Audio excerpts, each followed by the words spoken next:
So what I will do straight away, I will pass to, starting with Richard Sennett, please, who is Professor of Sociology at the LSE and New York University, to give his 2 to 3 minutes piece on what was presented. I would like to reiterate, what we would ideally love is comments on what has been presented, so we can get a good debate on that going. Thank you. I will be brief. It seems to me that the 4 projects that we presented, all of which are state-of-the-art work, wonderful work, represent both different approaches to environmental understanding of the urban environment, but also to the practice of design. In Enrique Norton's project, we see something which is really orientated to the notion of preservation of a resource which has become increasingly scarce. In Alejandro Gutierrez's project, the environmental orientation is to a reduction of use of resources. In Fernando de Melo Franco's project, the orientation is to systematic micro-interventions in an environment which is troubled. And in, since you've both done this, in Klaus Bode and Johanna Consalvo's project, it's your, not, sorry. You're married, but this is not your project together, all right. You of all people should know about that. I do know about that. In Johanna Consalvo's project, the orientation is to making use of the built resources of the city, particularly its capacity for densification, in order to address issues of environment. These are 4 different definitions of the problem, environmental problem that's faced in cities. Not the same word represents 4 different problems. Now, what struck me in looking at these projects was the differences, speaking, in the professional family, of the design logic that is spawned by each one of these 4 projects. And I think it could be defined in terms of how aware are we of the presence of design. In Alejandro Gutierrez's projects, we are deeply aware of the presence of design because these projects start de novo. That is, the awareness of design is absolute because to solve his environmental problem, he has to start over again.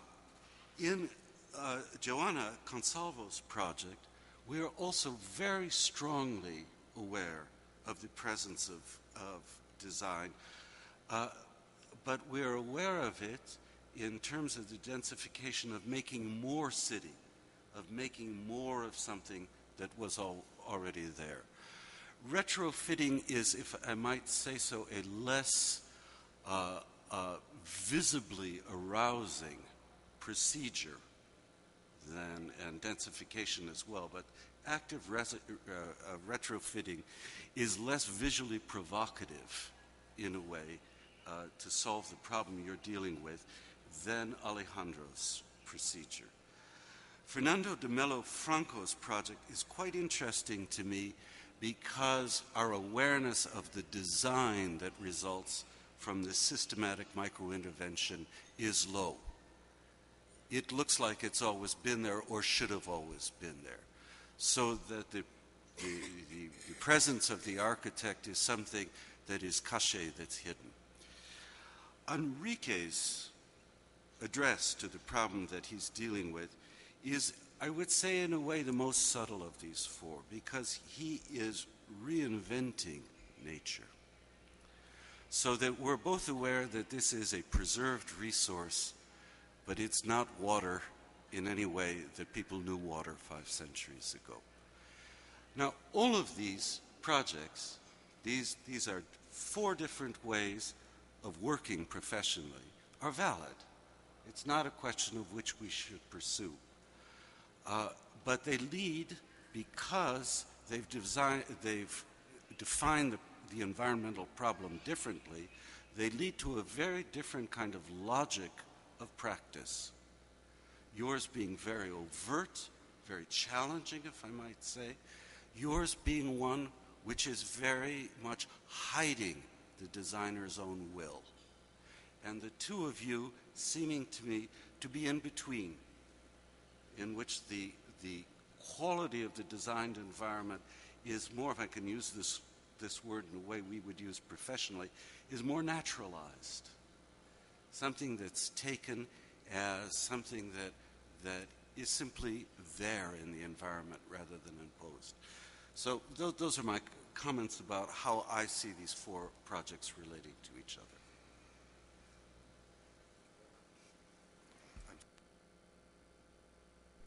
Thank you, Richard.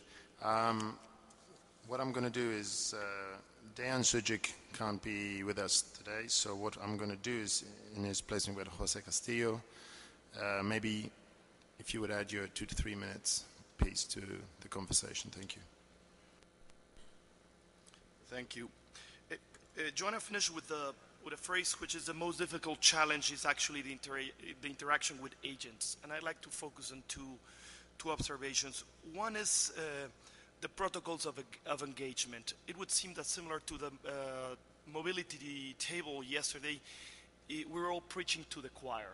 Everyone's a converted person in this room.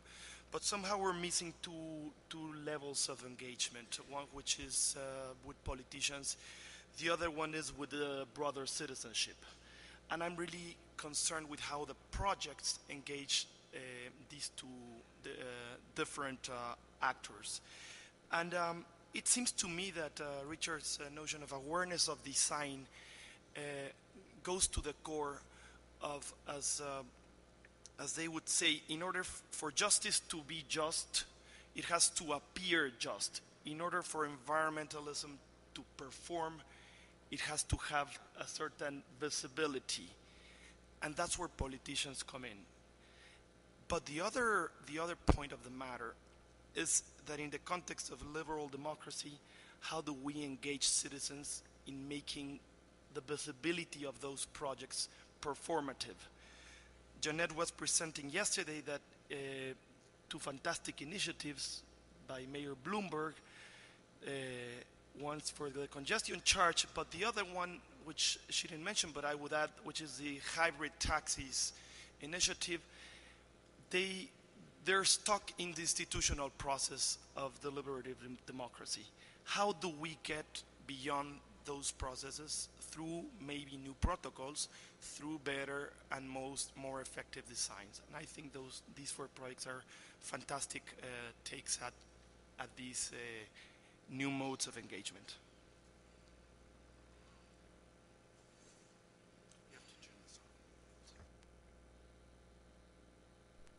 Thank you, Jose. I'll quickly move on because at this pace we're going to have a good time for a good hot discussion at the end, so forgive me if I'm pushing a bit. Could I please put the chair to PK Das, Principal of PK Das Associates in Mumbai. Thank you.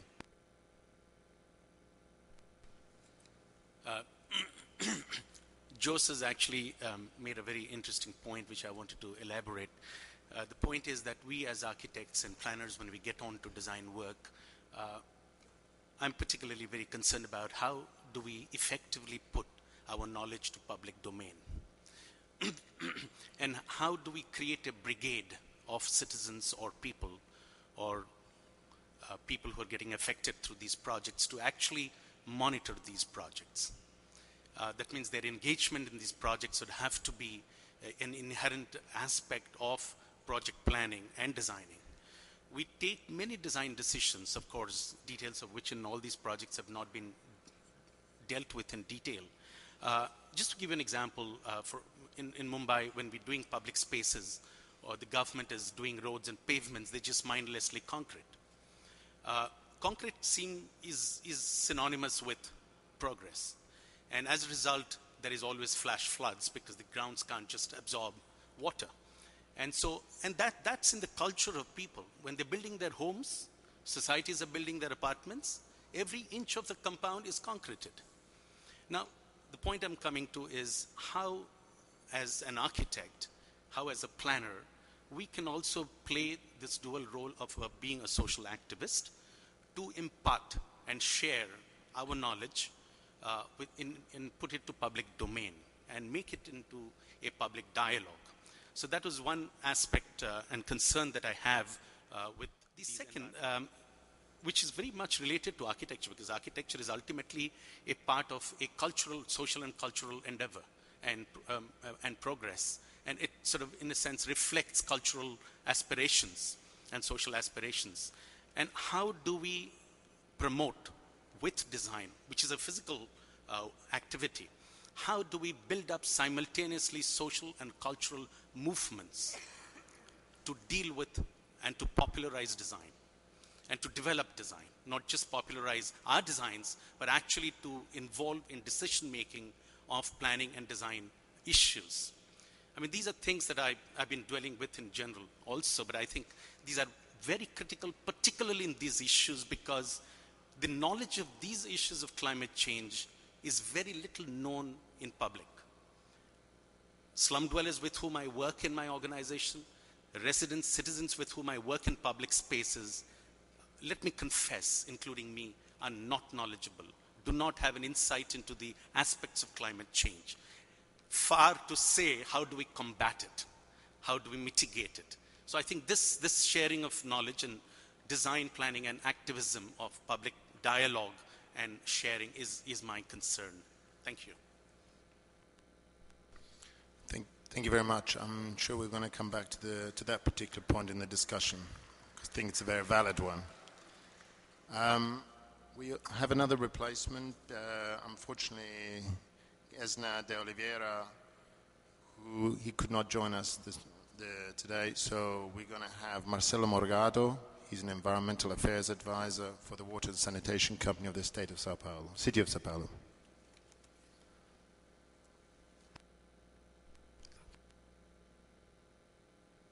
I really appreciate the fourth speech, quite good.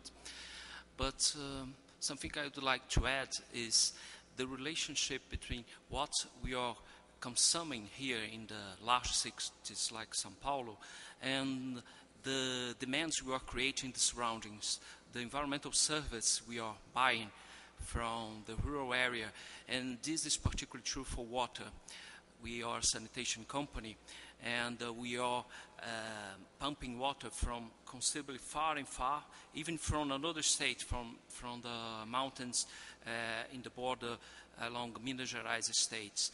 The next steps would be even worse, because instead of pumping from mountains, we would not get benefit from the gravity. So we need to pump from very far in the south, in a low altitude region. And so it means a lot of energy consumption and for sure more climate change impact. So São Paulo is like a vortex for natural resources, and the people is not aware of this. It's difficult for people from Rio, I was born there, that to realize that the water comes from Paraíba Valley, from a diversion from the river. And the same in São Paulo. I think that the minds and hearts will be conquered and changed if the people started to make these kind of connections. And I would like to add something more. We have, I think, a good experience with a program that really requires the neighborhood involvement. It's Córrego Limpo, it's Clean Creek.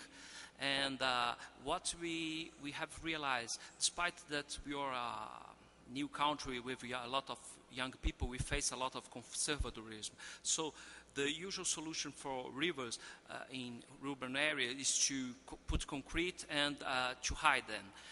When we, by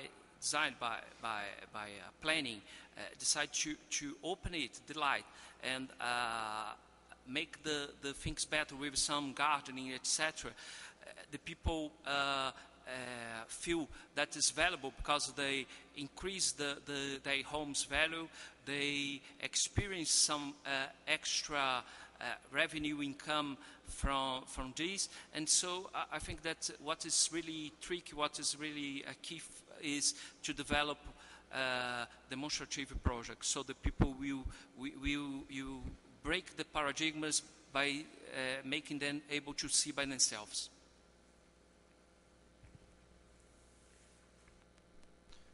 Can I just ask you, you've just seen the presentation by Fernando, and you're part of the state company which is responsible for water. Have you ever seen Fernando's project, since it deals with water? And would you ever want to see it implemented?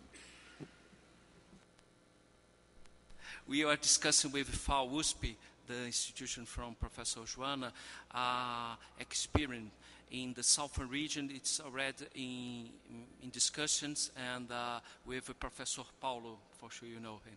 And we have already invited Mr. Nate Cormier from US, from Seattle, for discussing perhaps some case studies. Yeah, yes, yeah, we intend to put this. No, I have no contact yet, but later I can make with Alexandre, but with Professor Joana, the people from FAO, we are already in touch, and hopefully we will start something.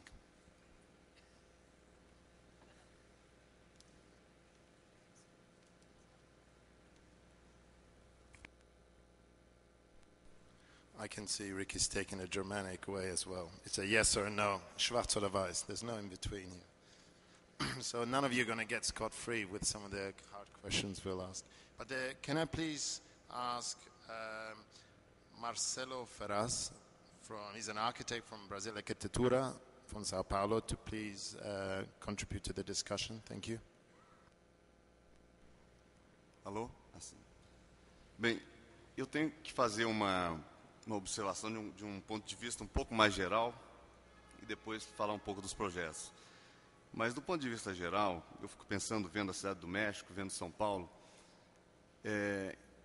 que depois de destruírem assim, seus países todos, quer dizer, os europeus, os americanos, depois de destruírem seu meio ambiente, estão muito preocupados com o que acontece, com o que pode acontecer se os indianos, os chineses, os brasileiros, os africanos estão fora da agenda, infelizmente, do planeta, mas começarem a querer consumir um pouquinho do que eles consomem, certo?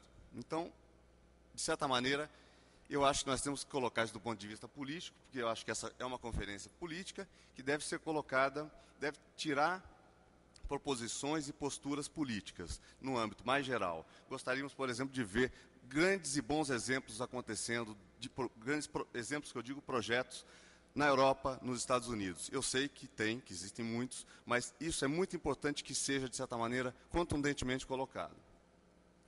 Porque aqui, nossas cidades, nossas periferias, as periferias de nossas cidades, das cidades grandes do Brasil e da América Latina e também da Ásia, muitas vezes não merecem ser chamadas de cidades. São amontoados humanos ou de barracos e casas e tijolos que ainda não conseguem obter esse título tão alto, tão nobre, que é o título de cidade. Portanto, a gente pode dizer que essas pessoas não são cidadãos. Bom, isso para dizer que esses projetos, ótimos projetos, eu vi aqui projetos para o México, para São Paulo, eu compartilho com a visão desses projetos, com as ideias de intervenções que mudem a vida para valer do cidadão, não é? Mas são projetos em cidades que nós vimos serem destruídas pela ocupação, pela cópia de modelos basicamente eurocêntricos, que vem, quer dizer, que a história da dominação da América Latina e tudo mais, não precisamos falar sobre isso, que a história já é conhecida, fica parecendo que estou chovendo num molhado. Mas nós continuamos ainda numa dicotomia entre o que são as decisões governamentais e os bons projetos. Existe uma distância enorme entre essas ideias, esses projetos, e aquilo que é adotado pelos nossos governantes, em todas as escalas, de todos os partidos, de todos os tempos, os últimos tempos. Então, é preciso que essas questões entrem de forma concreta na pauta dos políticos. É preciso que numa decisão, eu espero que numa conferência como essa essas cobranças sejam feitas ao final, para valer. Não é? Eu acho que é isso que é o que nós mais esperamos, além de discutir ideias, que é fantástico, e projetos, mas é preciso pensar na qualidade da vida e na qualidade dos projetos que são feitos para as cidades. Eu lembrando aqui, aqui no Brasil ainda existe, assim, na última eleição, em todas as eleições, tem assim, os prefeitos fazem campanhas dizendo assim, saúde, educação e asfalto. Quer dizer, ainda é um lema que ganha eleições. Então, existe uma distância total entre o que é viver bem, uma cidade boa, e o que é a vida lá do cidadão que está na ponta. Era importantíssimo que essas coisas daqui, é mais no sentido de apelo, porque os projetos, acho que a gente pode até debater mais a miúde, cada uma dessas soluções, mas que essas questões entrassem para valer na agenda dos políticos, dos governos, das secretarias de habitação e de cidade. A gente tem um Ministério da Cidade que é uma coisa recente no Brasil, que ainda não engrenou para valer. Quer dizer, bom, é uma observação geral, mas que eu acho que permeia todos os...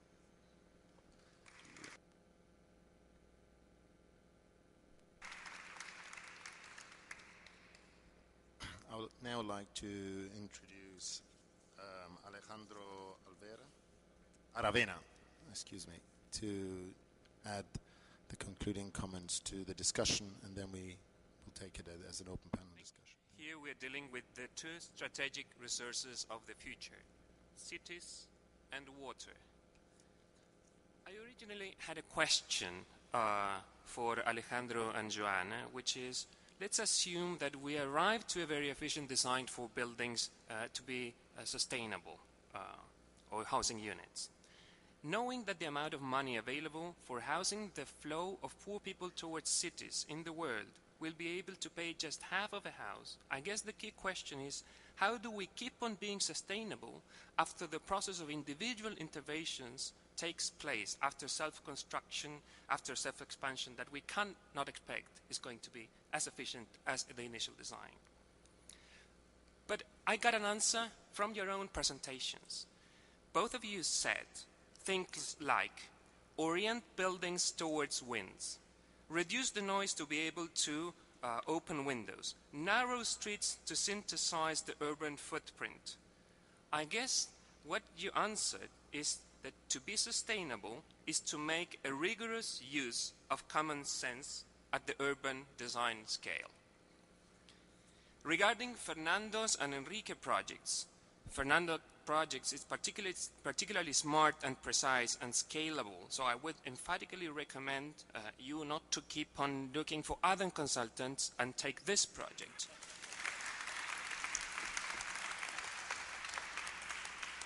Anyway, the key question in these two projects is, how do we keep massive amounts of water clean at low cost? I guess one of the purposes of these meetings is to make new knowledge become known.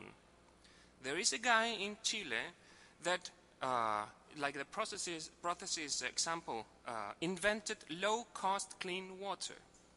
He can maintain 1 hectare of water, actually drinkable water, with 1/10 of the chemicals required to produce drinkable water for $3,500 per hectare of clean water.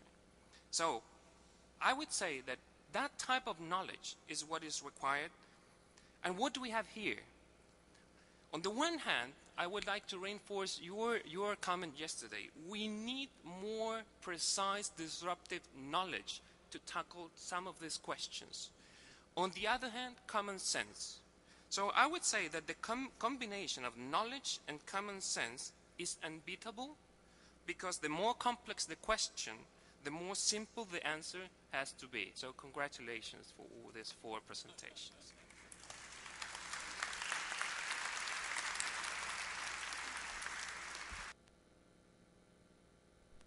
Thank you very much you effectively took the words out of my mouth. You summarized everything very nicely for me, make me redundant. But I'd just like to, before I pass to Richard, Senator, I would just like to make a few points that sort of take together what we've been saying. I just mentioned a few. Resource efficiency is a key word that's coming, reusing, whether it's objects, buildings, or whatever we have today, It is easier to do in some cases tabula rasa, but I think maybe we should rethink about that. Knowledge sharing is fundamental. I completely concur with your position. And in that sits education. I haven't heard much of that. But education is a key element. Some of these targets of carbon reduction, 2025, take that one. Somebody who's born today will be 17. So he will already partake has an active part in whatever is going to be ending up in our carbon DNA in our cities. And that nicely links to me to the youth. It is a resource that maybe is underutilized often in the city development. It is an area that is not being given the right voice. And maybe it's quite interesting when we think children have a wonderful imagination. They are not afraid of barriers. And maybe sometimes I say to some of my students, we should start thinking like kids do, not because of their knowledge, but they maybe open our eyes sideways. And at a time when there aren't so many resources available to us, maybe now in the future the financial resources are less, we have to rely more on imagination. And linking basically knowledge, common sense, technology, and imagination, maybe we hope we're going to have a way through this particular crisis. Richard, over to you. Oh, sorry, Patricia.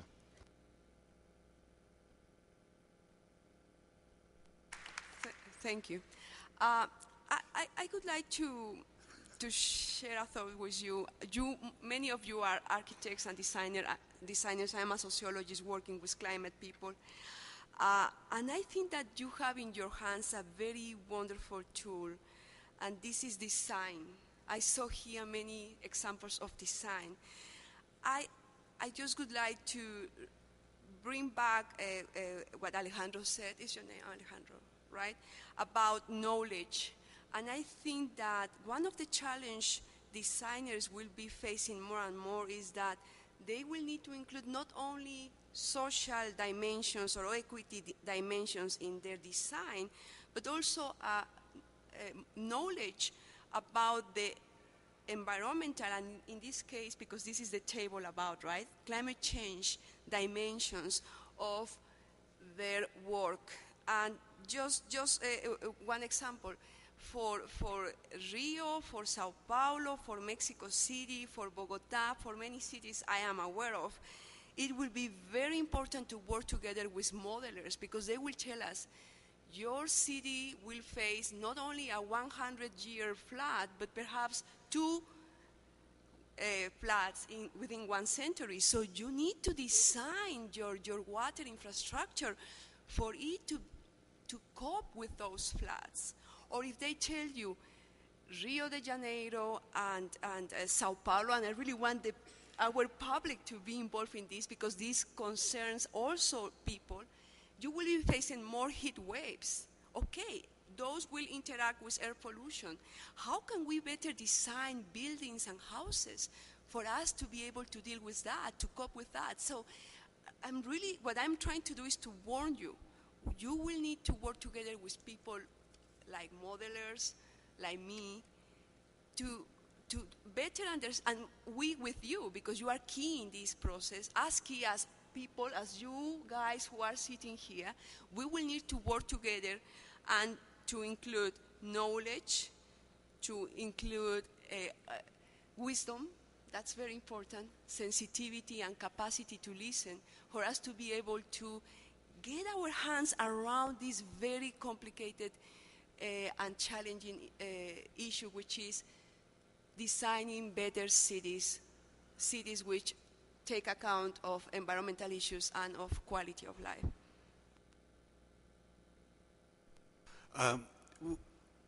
Well, I'd like to make a small personal statement about this, although it's really a question to Enrique in some disguised way. We had a discussion this morning about whether the economic crisis could unleash new, innovative ways of design. And I don't know the answer to that question, but I think the environmental problems we face ought to be a stimulus to new kinds of design. And the discussion I'd like to have with you about this is that I love the subtlety of what you do, but I think you need to think more like a Roman. The ancient Romans who developed the aqueducts created a radical, disruptive intervention in the form of what had Etruscan cities. They had an environmental crisis. There was an absence of water, 4th century BC, and they solved it by making a form which was constantly visible to everyone in the city. No matter where you were in a Roman city, you saw that aqueduct. Now, to me, in the modern world, we should be doing the same thing. That is, we should have wind towers in Central Park in New York. If we need reservoirs in the center of cities, they should be objects of design rather than something that's hidden away. We've inherited, it seems to me in the past, from the sins of 20th century architecture, we've inherited a notion that socially responsive architecture is rather self-effacing, you know? That we shouldn't intervene too much because our fathers and forefathers and mothers and foremothers, whatever, made horrible buildings in the 20th century. You know, it was a disastrous era for architecture. But I think we have to emerge from that and be more radical about this. We want to dramatize in urban form the fact that we are facing a new ecological crisis. So as I say, this is addressed to you because you are an architect of such subtlety. You are hiding from us the fact of that crisis. You are making us reflect on it in a sort of wonderfully indirect way. Maybe we should get beyond that. We should make the form of the city the form of its physical crisis. So is the question to you. I appreciate very much, and I very much agree with what you're saying, Richard. You know, unfortunately, in 10 minutes I wasn't able, and that was my second part, but I'll leave it for Istanbul. You know, because I had the images of all of the different interventions that we're planning for this huge park, and I think they're quite revelatory, or they're quite aggressive, you know, in that sense. And I completely agree. We have here an enormous opportunity where a new layer of information is coming into affecting our built environment and the spatial quality and the spatial model for our cities. And this is just coming into play. I agree. I don't think the ecological or the responses that we're giving, it's about numbers, or it's not about technical proposals. It's about new space and it's about new city. And I agree completely that we're about, you know, and this is the huge opportunity of this generation, that we're about to start understanding that all of this information can create a new condition of space and a new condition of occupying space and a new condition of inventing our relationships, because our built environment, our urban form can acquire different possibilities. I completely agree. Yeah, exactly.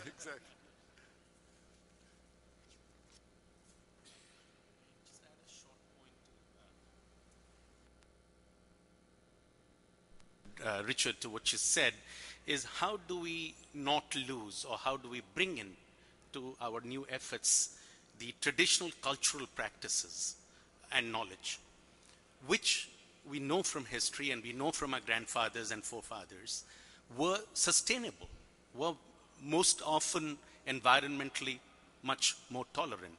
So how do we, and how displacements causes this severity?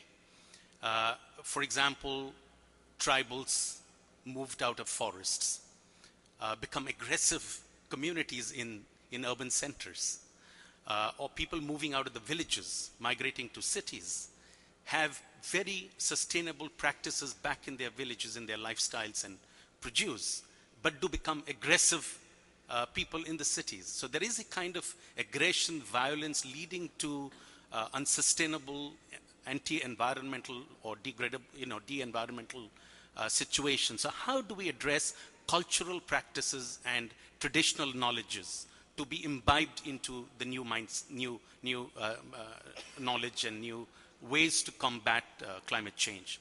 That is one. The second short point I'd leave it with, which frightens me often, is that very major interventions that we are often talking about are technological interventions, not social and cultural practices, but technological interventions.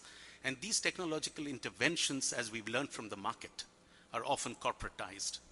They are commoditized and they're marketed, they're packaged, and they come in through big corporate interventions, including through governments and other institutions, over which the users or the people and all of us have very little knowledge and control, and the way it affects our lives. We know that most of our lives are affected and influenced by few. And the same few is now devising and engineering new ways to further influence it under the guise of climate change. So I'm deeply concerned about these very high capital intensive technological interventions as solutions to climate change conditions. And I just leave it with that question to discuss further.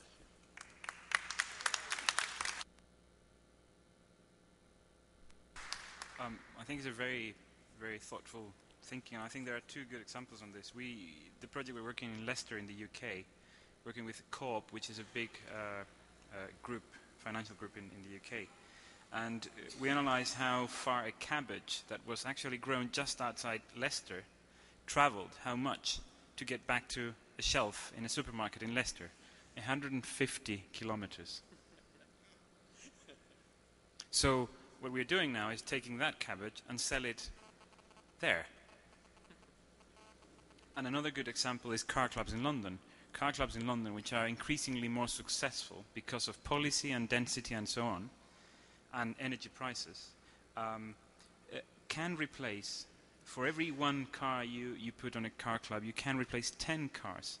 And this is it's a very banal or shallow example of a very large subject which I didn't manage to dwell on, which is shifting the whole economy as an emphasis. I'm not saying we don't need to produce anything in the near future, but shifting all the, let's say, employment base from production consumption to remanufacturing and service economies. So people, instead of doing cars and making cars, they will do much less of that, but they will need to manage that car club. And they will need to remanufacture cars instead of redo whole cars.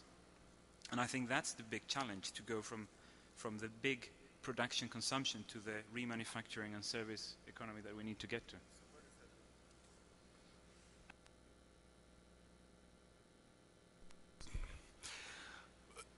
That's great. So where does that leave architects and designers? I mean, what do we do? We do the cabbage.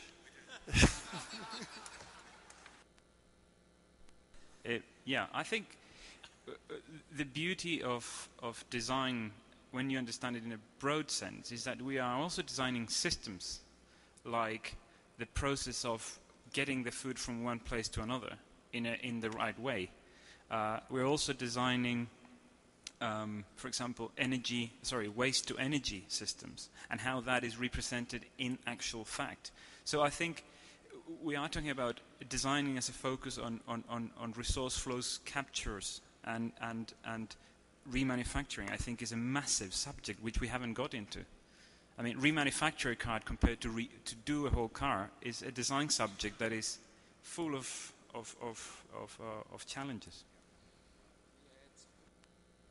I think that the architects perhaps can make more retrofit and take chance of existing construction. I think that as professionals, all the architects want to put in place their imagination, creativity for new buildings.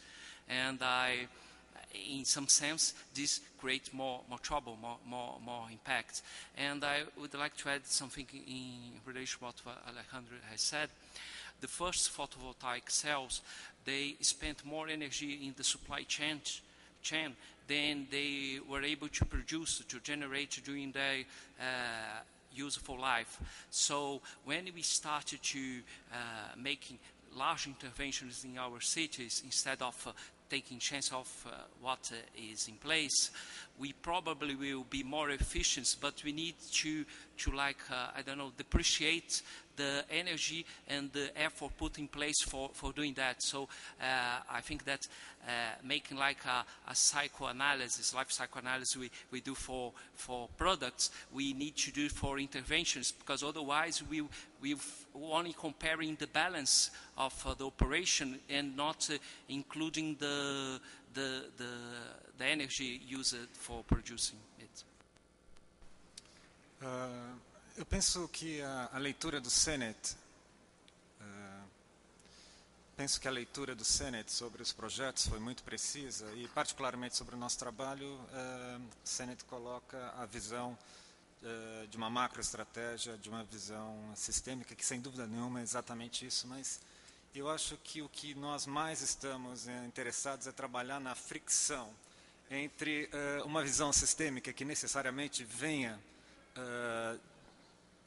de uma forma, obviamente, formal, digamos assim, com a capacidade da população de construir domínio público. Porque o que a gente vê em São Paulo é muito curioso, e o Minhocão, para mim, é um dos exemplos mais fortes, que o Minhocão, que é um desastre urbanístico para a cidade, é uma coisa muito nociva, no final de semana é usado pela população de uma maneira maravilhosa, enquanto as praças formais estão completamente abandonadas. Então, a gente precisa rever a nossa noção de espaço público, e acho que o que me encanta nessa ressignificação das infraestruturas de São Paulo é a capacidade de construção do domínio público, onde, então, essas infraestruturas deixam de ser fronteiras para serem bordas porosas de uma cidade aberta, para usar as suas palavras. Eu quero aproveitar o que o Fernando colocou e pensar que eu acho incrível esse exemplo do Minhocão, quer dizer, as crianças brincam nos espaços das catástrofes também. A gente já viu isso em fotografias, em fotojornalismo, quer dizer, é importante olhar para isso. Eu acho que os arquitetos deviam fazer uma grande autocrítica também, mais um apelo para essa conferência, porque eu acho que os arquitetos, assim como os governantes, continuam olhando assim para a destruição de Xangai, para a destruição de grandes cidades chinesas, assim, por essa avalanche construtiva de péssima categoria, em se tratando de meio ambiente, então, uma coisa absolutamente nociva, mas com esse fascínio, olham assim de uma maneira, fascinados e silenciosos, com essa inveja dessa coisa da Fórmula 1, da arquitetura, desses grandes arquitetos que chegam despejando coisas aqui e acolá, agora é a vez da China. Tal. E a gente tem aqui um exemplo que eu senti falta aqui, principalmente quando você falou agora, de Mendoza, uma cidade que está aqui perto, na Argentina, que tem um sistema de irrigação fantástico, de umidificação do clima da cidade, uma cidade no deserto, que eu acho que muitos de vocês, ou quase todos, devem conhecer, que usa a água do degelo, acumula nos reservatórios e durante o ano todo vai soltando devagar para irrigar as árvores, fazer crescer quase que um oásis no deserto, e as uvas e os vinhos que nós gostamos. Então, eu acho que é preciso fazer uma autocrítica, é preciso chamar a atenção também dos arquitetos que olham com essa, e principalmente dos jovens, quer dizer, é uma coisa altamente nociva.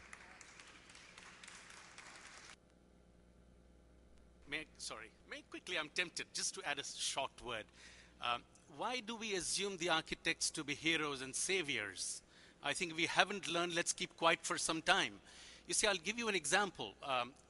Now the catchword is green buildings. I mean, that's a fashion now. Clients come and say, hey, do a green building for me. Or the government says it should be a green building. And we know in practice in Mumbai, there's something called an American standard called the LEED standards. And we quickly go by that chart and keep ticking what we're satisfying without really having applied our minds to that. I'll give you an example. Fly ash bricks is a part of the LEED's specification. You know how I won't go into the history of fly ash in the United States and how it was pushed into an alternative technology standard, just a way disposing it off. But it releases, even when used in bricks, highly toxic gases. And we just architects use it and we tick it. So I think we need to be extremely careful about who we are and how much and where we can contribute and how can we share knowledge to enrich our work. I mean, I think that's important. It's a time that I think one of the objectives of Urban Age movement is really to bring about this shared knowledge and you know, interprofessional and interdisciplinary practices. I think that's very important here.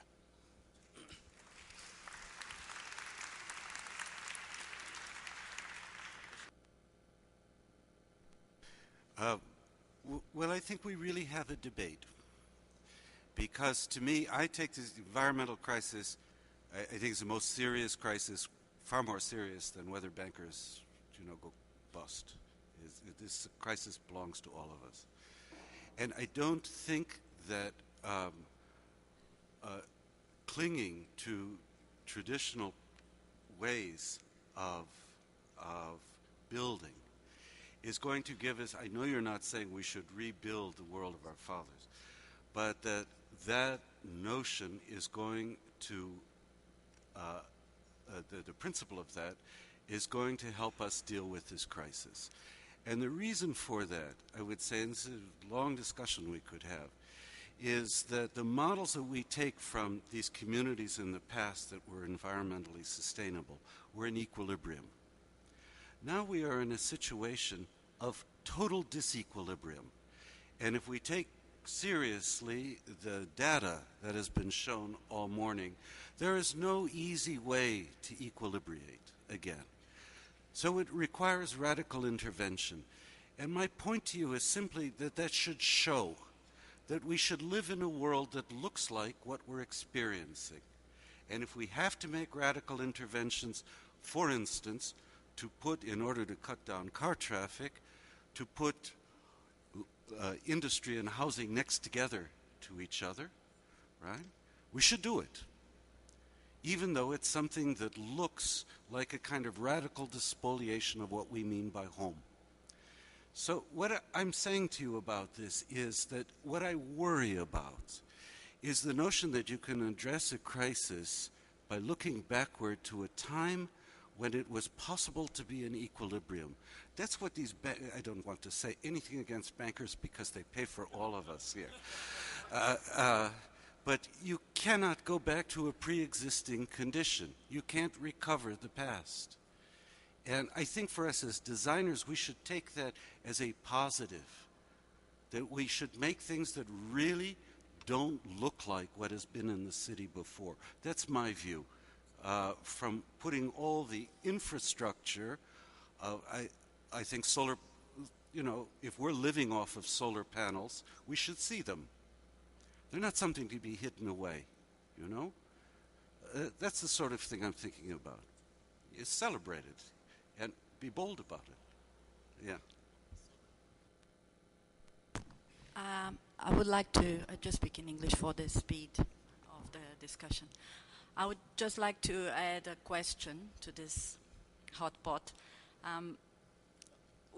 which is, I don't need answers. I just would like, it's just more like food for thought, really. Is questioning the validity of this incredible new cities we've been seeing being discussed in Asia, in different parts of the world, not yet in Brazil, but even in the UK, these eco-towns. And I really question the economic validity of that and the sustainable argument of these projects.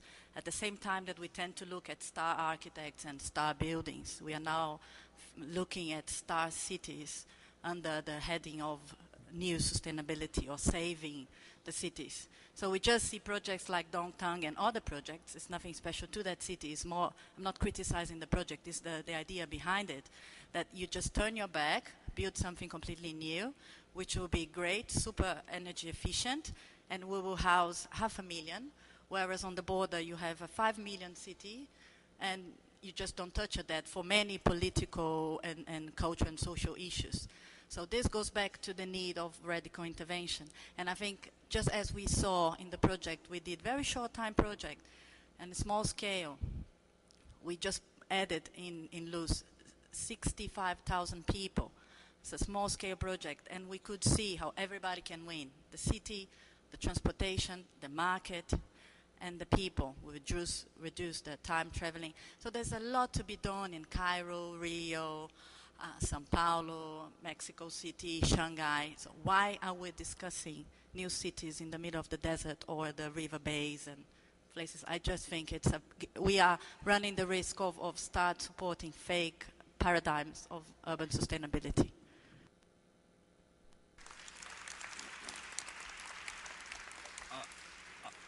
Yeah, I think it's a very good point, but the demographics and the economics of China does not allow to put everybody within the existing cities, full stop. You have 75 Shanghais to be built within cities. That's not possible. So every location has its different challenge. The demographics of Sao Paulo have a different challenge. So thank you for all the presentations and interventions. I just would like to close following on what you said. We are indeed facing a huge environmental crisis, which indeed requires radical interventions. But I think that for them to be effective, we need to apply one of the assumptions and ideas which I guess is driving this urban age, and that is knowledge, right? We need to make the better use of knowledge. And I think that we could move forward this urban age by not only presenting the pieces as we did so far. We have the globalization, the governance piece, we have the transportation piece. Today we were talking about the climate change and environmental piece, and we will be talking about another piece. Our challenge is now to understand the linkages, the interrelationships between all those pieces for us to be able to really get our hands around the issue and really understand what the role, what the place of designers, sociologists, modelers, people, and policymakers is. I think that, yes, that's the challenge, and we are all there. We just need to be able to really be humble and understand that we are a tiny piece in the puzzle. And I really would like to thank everyone for being so disciplined and so insightful in your comments. Thanks a lot. We will have lunch.